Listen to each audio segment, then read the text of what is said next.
I just bought something called, it's from Heart Math. Have you heard of this, Sherry Salata? Yes, I have.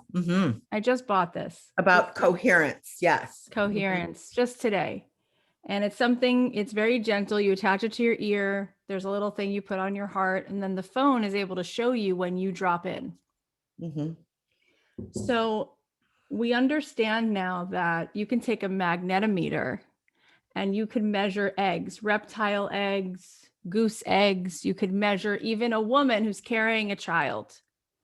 And we know that there's a positive charge at the head and a negative charge at the feet. And when there's a positive charge and a negative charge, it creates a magnet. I did acupuncture last night.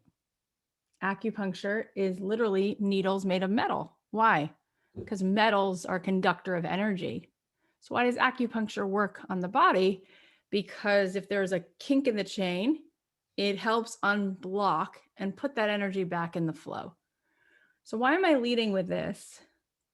Because this is where we're going, and this is where we've been, and this is where we're not when we're feeling all the things that you just said. We're not in the flow, and we're not awake. So yesterday I spoke to Ray Dalio. He's one of the most wealthy people in the world. He's been doing TM since 1967. And we talked about education and the way that teachers teach. And we talked about the importance of making mistakes and the importance of not thinking within the box, and how we've been taught that we can't make mistakes and we need to learn in a linear way. We need to learn information, regurgitate it, memorize it, and have an end product where we get an A on the test.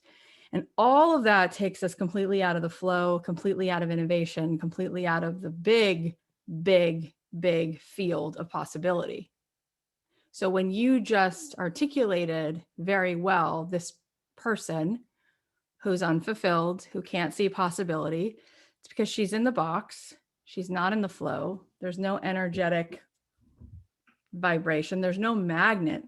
And also, we now know that when you are in fight or flight, which puts you, all the energy goes to your limbs, your pupils dilate, you start getting anxiety, your blood is pounding into your extremities. You're not up here anymore. You're down in here, which means there's no energy up here. So there's no positive. Actually, when they use the magnetometer, there's no positive vibration up here.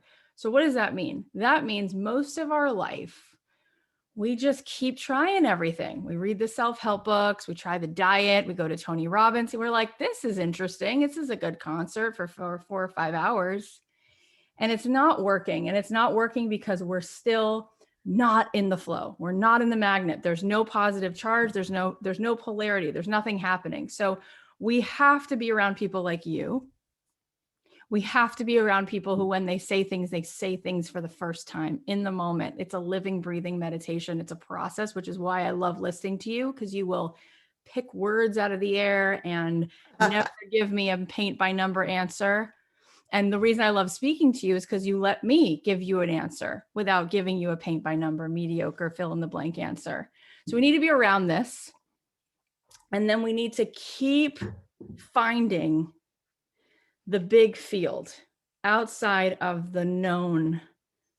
See, what's interesting is that in the beginner's mind, there's so many possibilities. In the expert's mind, there's few. So what does that mean is the brain is an artifact of all the things you've already learned and all the experiences you've had. And so you're wired to just keep working from within that context. Let's be beyond that. Okay. So let's first of all develop some kind of practice to anchor us to center. Let's get integrated every morning for about 10, 20, 30 minutes, however long you can last. Sit by the river, witness it, start noticing. And then instead of being very masculine about how you're going to achieve your goals and what you have to do, get into a state of allowing and start to really get that there is anything you can imagine is in the field. There's a possibility for that. So now what can you do to let go of what to do? And how can you insert who I am needed to be in order to just resonate for this thing to just start to be something I'm literally magnetically drawing in. And from here, what you do is you start looking for a lot of evidence. You start looking like Rumi, what you seek is seeking you. Start looking for evidence of this little tiny crazy idea that's out of the box of your past, beyond into the field and start looking for evidence.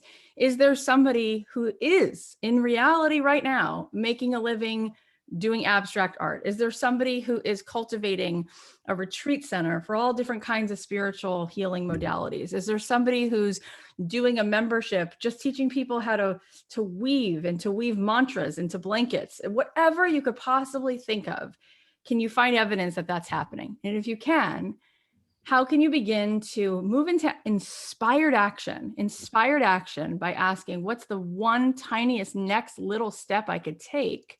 And biggest permission slip for, I surrender to a creative process and I want to be overcoming this big block, which is I have to get it right. And I want to step into the unknown. I want to be drawn into something that's juicy. Therefore, I mean, when I was talking to Ray Dalio yesterday, he said to me, think of anything that you've learned from. It's got to be a failure. It's got to be a mistake. It's nice to succeed, but you don't learn, you don't grow there, right? If you're doing stuff you're good at every single day, there's a danger that you're going to stop growing, because we're going to learn when things don't work, when there's a gap. So we need to appreciate and go towards the gap and then find it fascinating. And the biggest thing here, this is going to be my end of this statement, is the shame. Because in order for any of this to work, we have to welcome ourselves in the morning, all the pieces, which is not easy to do. And we have to go, oh, there's my impulsivity. Oh, there's my tendency to go right back into that narrative. Oh, there's the part of me that just holds on to this doubt. Okay, I see that. So then let's welcome it all in and let's just be with it rather than judging it. And same thing with the mediocre, messy work. What if I could just do the work that's required with fascination and a scientist's mind of put on the lab coat, get curious, and almost seek out that place where I can go into beginner's mind, where I don't know answers, because that's where all the juicy, unknown, yummy stuff is.